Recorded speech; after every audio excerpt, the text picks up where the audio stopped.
negociar e non mendigar. Pero hoxe tuvemos unha concentración aquí diante da ACO, Asociación da Construción de Ourense, dentro dunha campaña de reivindicación para tentar que a patronal galega se sente a negociar un convenio galego. Despois do cambio legislativo no que cambia a prioridade dos convenios, neste caso do estatal ao autonómico, quedando por riba ao autonómico para poder negociar e decidir o futuro dos traballadores e traballadoras de Galiza, nos entendimos que desde ese momento tiñamos que empezar a tentar un marco galego, un convenio galego. E empezase sempre por solicitarlle a aquela patronal que está legitimada a unha reunión para poder falar ou poder, polo menos, encauzar aquilo que poida ser no futuro unha negociación. Como a propia Federación da Construción non ten a ben a reunirse, pois fixemos un calendario de mobilizacións que se iniciou o día 20 de novembro en Santiago, xusto diante da Federación da Construción Galega, donde intentamos que nos confirmaran unha data para poder ter esa reunión. Como non tuvemos éxito naquel día, volvimos a quedar para o día de hoxe, que é o que estuvemos facendo, falando aquí coa patronal de Ourense, donde en principio sí nos recibiron.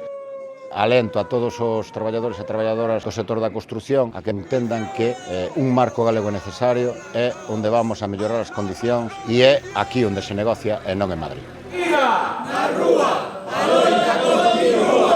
Coacida, na rúa, a loita continúa. Coacida, na rúa.